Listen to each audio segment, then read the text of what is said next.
पुन्हा एकदा पुणेकरांच्या पदरी निराशाच। मी असं म्हणण्याचं कारण म्हणजे पुणे शहरातील विशेषतः आयटी क्षेत्रातील लाखो नोकरदारांसाठी महत्त्वाचा ठरणारा हिंजवडी ते शिवाजीनगर पुणे मेट्रो मार्ग 3 प्रकल्प हा पुन्हा एकदा विलंबाच्या भोवऱ्यामध्ये अडकला आहे। या मेट्रोची मूळ डेडलाईन संपून खरं तर बराच काळ उलटलाय, पण त्यानंतरही प्रशासनाकडून ही मेट्रो सेवा 15 जून रोजी सुरू होणार असं शेवटचं आश्वासन दिलं गेलं होतं। मात्र आता दिलेल्या वेळा पाळतील ते आपलं प्रशासन कुठलं? म्हणजेच ही मेट्रो सेवा सुरू होण्यासाठी आता बराच काळ सुद्धा लागणार असं दिसतंय। पण नेमकं काय झालंय आणि आता कोणता मुहूर्त यासाठी ठरवला गेलाय, या सगळ्याबद्दलच व्हिडिओच्या माध्यमातून सविस्तर बोलूयात। नमस्कार, मी रामेश्वरी आणि तुम्ही पाहताय कट टू कट। पुणे आणि पिंपरी चिंचवड मधील लाखो नागरिकांसाठी, विशेषतः हिंजवडी आयटी पार्क मध्ये काम करणाऱ्या नोकरदारांसाठी अत्यंत महत्त्वाचा मानला जाणारा हिंजवडी ते शिवाजीनगर मेट्रो मार्ग क्रमांक 3 हा प्रकल्प पुन्हा एकदा चर्चेमध्ये आलाय। कारण अनेक महिन्यांपासून प्रतीक्षित असलेल्या या मेट्रो प्रकल्पाच्या उद्घाटनाबाबत आता अनिश्चितता निर्माण झाली आहे। प्रशासनाकडून 15 जून पासून मेट्रो सेवा ही सुरू होण्याचे संकेत दिले गेले होते। त्यामुळे आयटी कर्मचारी, विद्यार्थी आणि रोज वाहतूक कोंडीमध्ये अडकणाऱ्या पुणेकरांमध्ये मोठी उत्सुकता निर्माण झाली होती। मात्र प्रत्यक्षात प्रकल्पाच्या कामाचा वेग आणि अपूर्ण चाचण्या पाहता हा मुहूर्त पुन्हा एकदा हुकण्याची शक्यता निर्माण झाली आहे। हा संपूर्ण प्रकल्प तब्बल 8,313 कोटी रुपयांचा असून पुण्यातील सर्वात महत्त्वाकांक्षी पायाभूत सुविधांपैकी एक मानला जातोय। विशेष म्हणजे या प्रकल्पासाठी आतापर्यंत जवळपास 97.40% निधी हा खर्च करण्यात आलाय। मात्र प्रत्यक्ष भौतिक कामाची प्रगती फक्त 94.58% पर्यंतच पोहोचलेली आहे।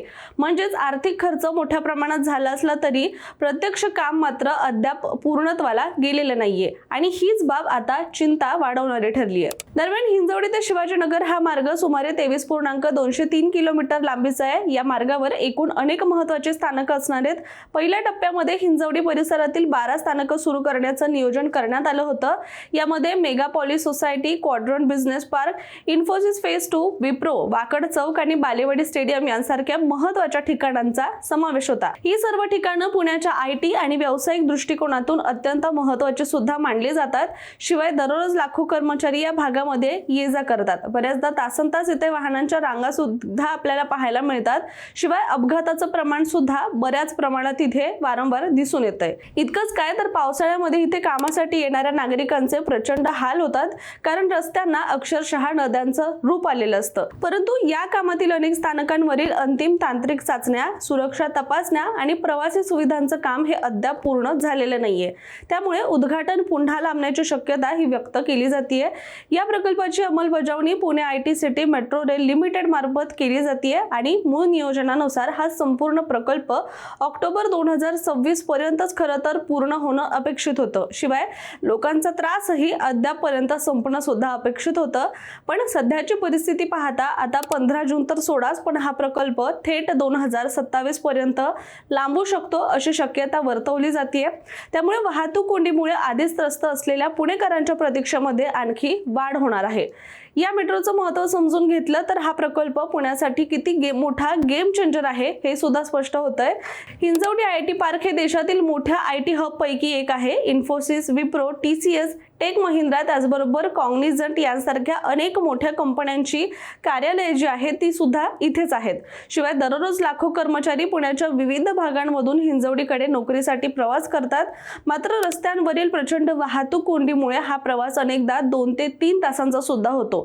विशेषतः वाकड, बाणेर, बालेवाडी आणि हिंजवडी परिसरातील ट्रॅफिक ही पुणेकरांसाठी मात्र रोजचीच डोकेदुखी बनलेली आहे।